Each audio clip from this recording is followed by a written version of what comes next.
थी मोल कंसेप्ट में मैं डेफिनेशंस बता रही थी। कुछ क्वेश्चंस ऐसे हैं जो बिना डेफिनेशन के नहीं होंगे, ठीक है।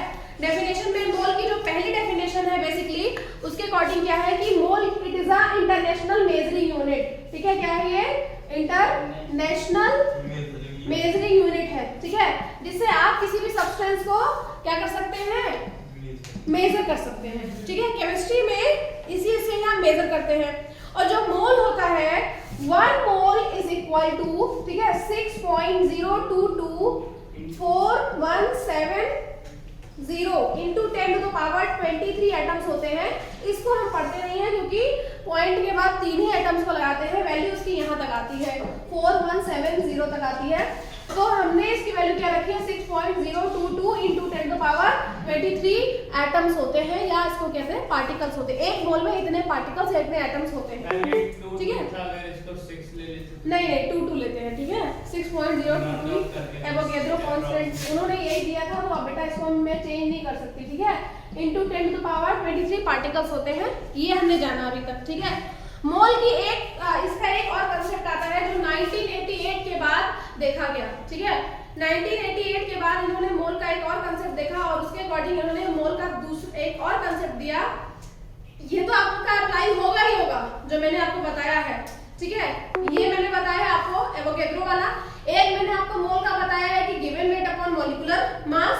अगर मोल को डिफाइन करना है तो mole can be defined upon the given weight of the substance divided by its molecular mass, तो भी हम मोल निकाल सकते हैं, ठीक है। दूसरा आप क्या बता सकते हो? Mole is a measuring unit which is equal to the 6.022 into 10 to the power 23 atoms या पार्टिकल्स, ये भी बता सकते हैं। जो तीसरा है हमारा वो क्या है बेटा कि 1 मोल इज इक्वल टू, ठीक है, सॉरी उससे करता है ना, 1 मोल इज इक्वल टू, तीसरा जो कंसेप्ट है वो हमारा क्या है कि 1 मोल जो है हमारा ये बराबर है किसके? 12 ग्राम ऑफ, जी अरे हाँ, 12 ग्राम ऑफ कार्बन 12 एटम, ये समझो। अब कार्बन 12 में समझा रही हूँ, ठीक है। तीसरा कंसेप्ट है 1 mole is equal to 12 gram of carbon 12 atom. Carbon 12 atom का मतलब क्या होता है? कार्बन जो है कोई भी एटम है वो बेटा 2 या 3 फॉर्म में एग्जिस्ट करता है नेचर में, ठीक है। एटम जो होते हैं आपके, जैसे कार्बन है वो 3 फॉर्म में एग्जिस्ट करता है, ठीक है। 3 फॉर्म जब एग्जिस्ट करते हैं तो उसको हम आइसोटोप और आइसोबार कहते हैं, जो चैप्टर 4 में आप पढ़ोगे, ठीक है। आइसोटोप देखो आपने क्या पढ़ा है कि कोई भी एटम है, ये एटम मान लो कार्बन है, तो हमने कोई एटम जैसे मान लो एटम को Z से डिनोट कर रहे हैं, ठीक है, इसको Z से हम मान रहे हैं, तो Z से जो मैंने ऊपर लिखा, ठीक है, ऊपर जो मैं लिखूंगी वो इसका एटॉमिक मास होगा। मान low carbon has atomic mass of 12, atomic mass 12 है। एटॉमिक नंबर जो नीचे लिखा रहता है वो एटॉमिक नंबर होता है। कभी भी पीरियोडिक टेबल देखोगे तो इस तरह से आपको दिखेगा, ठीक है। तो जो ऊपर लिखा रहता है वो एटॉमिक मास होता है, नीचे इसका एटॉमिक नंबर लिखा होता है, ठीक है। समझ में आ रहा है कि नहीं? अब ये चीज 4th चैप्टर में दोबारा नहीं पढ़ाऊंगी, ये सीख लो। इसलिए किसी भी एटम में मतलब ऊपर x है, x is the atomic mass, x is equal to क्या होगा? एटॉमिक मास है, और यहाँ y है तो इट इज एटॉमिक नंबर, ठीक है। किसी भी एटम में एल्युमिनियम ले लिया तो नीचे मैंने 13 लिखा और ऊपर 27 लिखा, it means 27 is the atomic मास और 13 इज द एटॉमिक नंबर। ये किसी भी एटम को रिप्रेजेंट करने का तरीका होता है, ठीक है, जब हम नॉर्मली रिप्रेजेंट करते हैं। अब यहाँ पे देखिए कि कोई भी एटम 3 फॉर्म में कैसे एग्जिस्ट करता है, ठीक है। यही कंसेप्ट आता है आपका आइसोटोप और आइसोबार का, ठीक है। जब कोई 3 एटम, ठीक है, जब कोई 3 एटम जिसका एटॉमिक मास जो है बेटा वो डिफरेंट हो, एटॉमिक मास डिफरेंट हो पर एटॉमिक नंबर सेम है, ठीक है। कोई भी एटम 3 फॉर्म में कैसे, जैसे कार्बन है, carbon has atomic number of 6, atomic mass of 12, ठीक है, ये कार्बन हो गया। दूसरा जो कार्बन एग्जिस्ट करेगा एटॉमिक नंबर 6 है, एटॉमिक मास 13, और तीसरा जो कार्बन एग्जिस्ट करेगा एटॉमिक नंबर 6 और atomic mass 14। Number of electron number of proton तो बराबर होते हैं, न्यूट्रॉन की वजह से ऐसा वेरिएशन आता है, ठीक है। मैंने आपको बताया ना नंबर ऑफ इलेक्ट्रॉन और नंबर ऑफ प्रोटॉन किसी भी एटम में इक्वल होते हैं, तो हमको पता है कि अगर 6 इलेक्ट्रॉन है तो 6 प्रोटॉन भी होंगे आपके, ठीक है। 6 + 6 मिलके 12 हो गया आपका, प्लस किसी भी जब न्यूट्रॉन्स की वैल्यू चेंज होती है तो इसकी वजह से 3 तरह के एग्जिस्टेंस होती है आपकी, ठीक है। कार्बन के केस में 3 होती है, कभी-कभी किसी एटम में 2 होती है, किसी एटम में नहीं होती है। नहीं 50 नहीं, सिर्फ 14 तक 3 ही एग्जिस्ट करता है।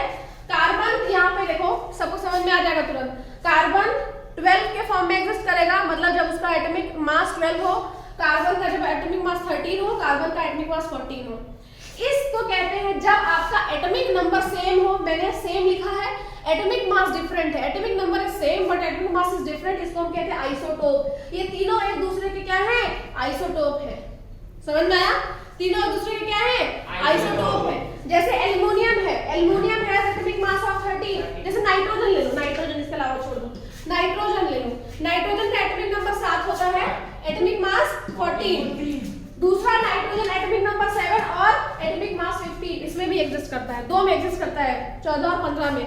तो ये एक दूसरे के क्या हो गए? आइसोटोप है। ये आइसोटोप में क्या होता है कि when the atom has a similar atomic number but different atomic mass, similar atomic number है ना और एटॉमिक मास डिफरेंट है तो आइसोटोप हो जाएगा। समझ में आया?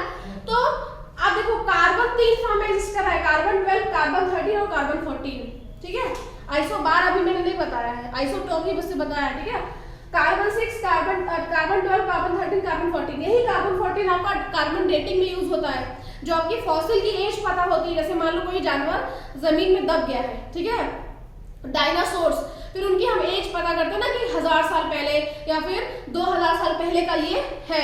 ठीक है, तो उसकी एज कैसे पता चलती है? इसी कार्बन 14 से। ठीक है, कार्बन 14 इसको हम यूज करते हैं कार्बन डेटिंग में, वही उसकी एज पता करते हैं। ठीक है, तो जो हमारा कार्बन 12 एटम है इसको हम कहते हैं carbon 12।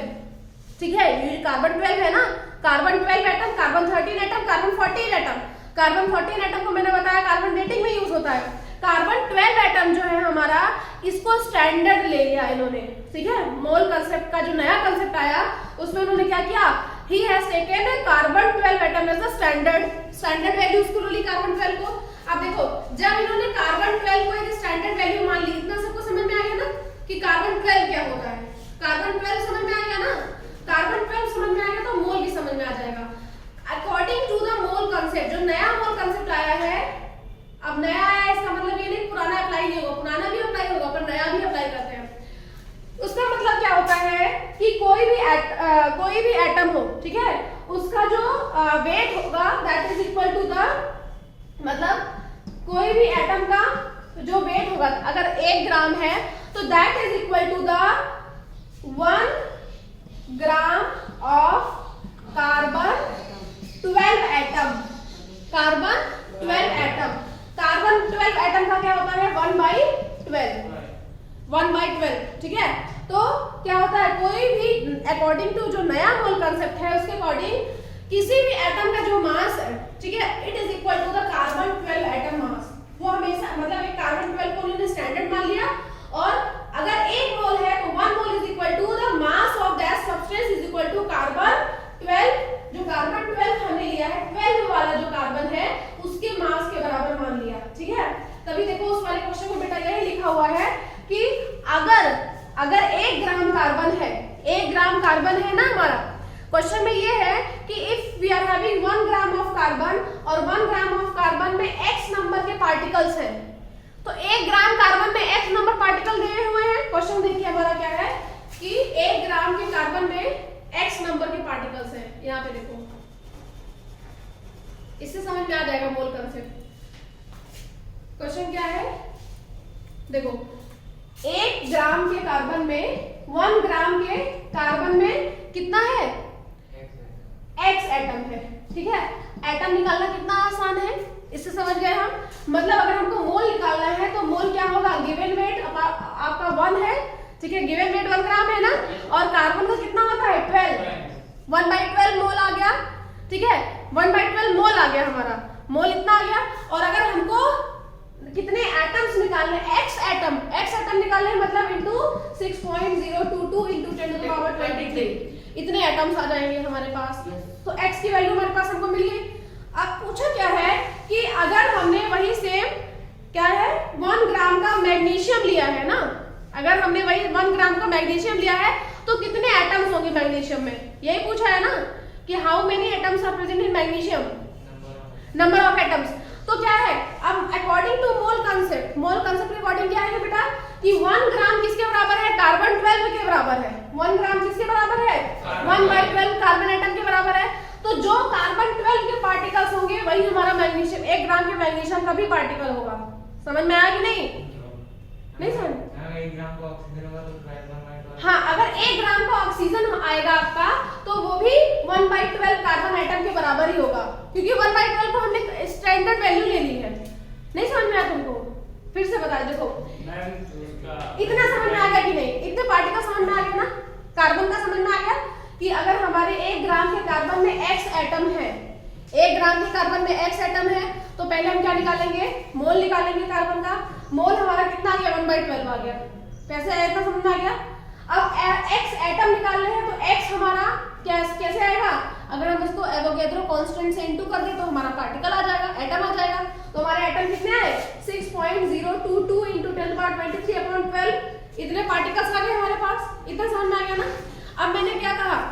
According to mole concept 1 ग्राम, अगर 1 ग्राम ऑक्सीजन है तो किसके बराबर होगा? कार्बन 12 के बराबर होगा। समझ में आया?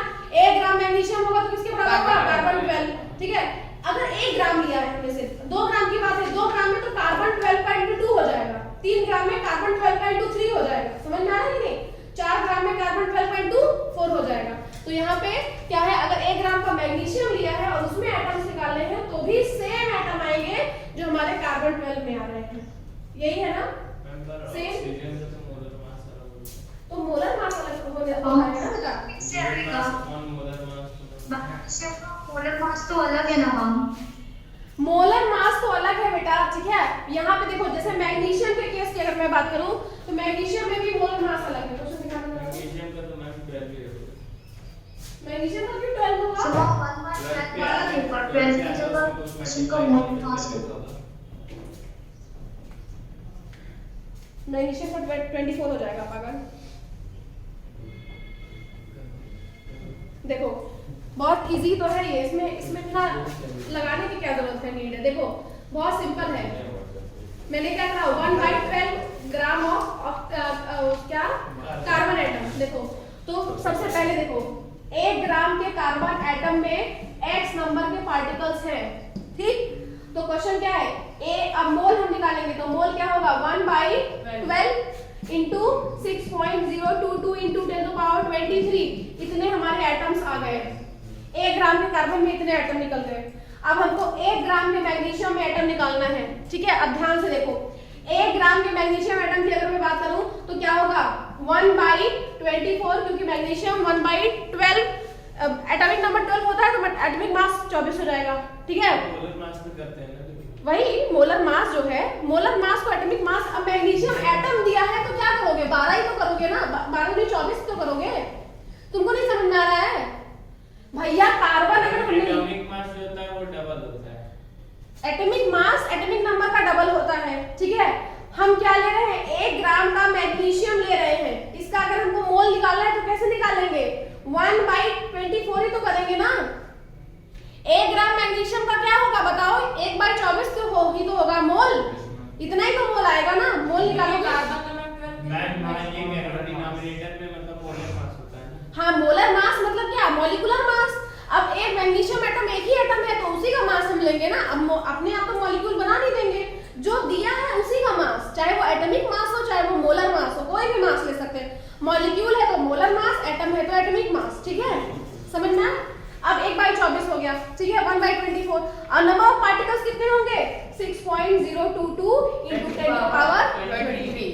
तो नंबर ऑफ पार्टिकल्स जब ये करोगे तो आप 1 ग्राम में यहाँ पे जो x की वैल्यू है, ठीक है, अब यहाँ पे हमको x की वैल्यू चाहिए ना, नंबर ऑफ पार्टिकल्स। देखो तो अब हमने क्या किया? हमको यहाँ से जस्ट डबल है इसका, मतलब जो पार्टिकल्स हमारे इसमें मिलेंगे वही पार्टिकल का जस्ट डबल इसमें पार्टिकल्स आएंगे कि नहीं आएंगे?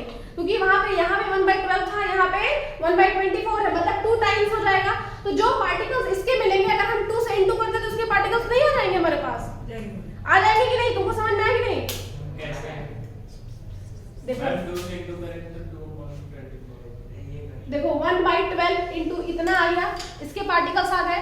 ठीक है, इसका कितना है? 1/24। 1/24 मतलब 1/2, 2 से इंटू नहीं करेंगे। 1/2 आया, मतलब इसका मतलब ये इसका कितना है? 1/2 है, इसके जस्ट 1/2 है। देखो 1/12 और 1/24, ठीक है। तो इसका मतलब है इसके जो पार्टिकल्स होंगे और इसके जो पार्टिकल्स होंगे, तो मतलब ये जो पहला वाला कार्बन 12 का पार्टिकल है, अगर उसमें हम 1/2 से कार्बन वाले पार्टिकल में इंटू कर दे तो हमको मैग्नीशियम का पार्टिकल मिल जाएगा कि नहीं मिल जाएगा। आप उस मेथड से भी निकाल सकते हैं, आप डायरेक्टली भी निकाल सकते हो। 1 ग्राम मैग्नीशियम एटम का जो है पार्टिकल है वो कैसे निकालोगे, 1/24 इंटू 6.022 कर दोगे तो इसके भी पार्टिकल्स आ जाएंगे। एक ये मेथड है डायरेक्ट मेथड, दूसरा जो घुमा के करना है उसको आप कार्बन 12 से निकाल सकते हैं। नहीं समझ में आया तुमको? तुमको कार्बन 12 वाला थोड़ा टफ लगता है। हाँ बोलो। मैं अगर मैं कार्बन एटम का डबल करके मतलब कर दिया तो आप बोल रहे कि मैग्नीशियम का डबल नहीं बेटा, x/2 करेंगे क्योंकि देखो 1/12 है ना और 1/24 है, तो क्या हुआ अगर इसको कट करेंगे तो 2 आएगा कि नहीं, मतलब x/2 आ जाएगा, तो x/2 इंटू करेंगे। समझ में आया ना? मतलब जो हमारा कार्बन का आएगा उसमें 2 इंटू कर देंगे हम। जैसे एक दूसरा क्वेश्चन में दिखाती हूँ आपको, दूसरे में समझ में आ जाएगा।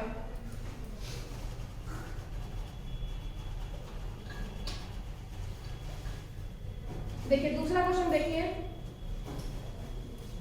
यहाँ पे किसी का दूसरा क्वेश्चन है कि how many grams of neon will have same number of atoms as 4 gram of calcium.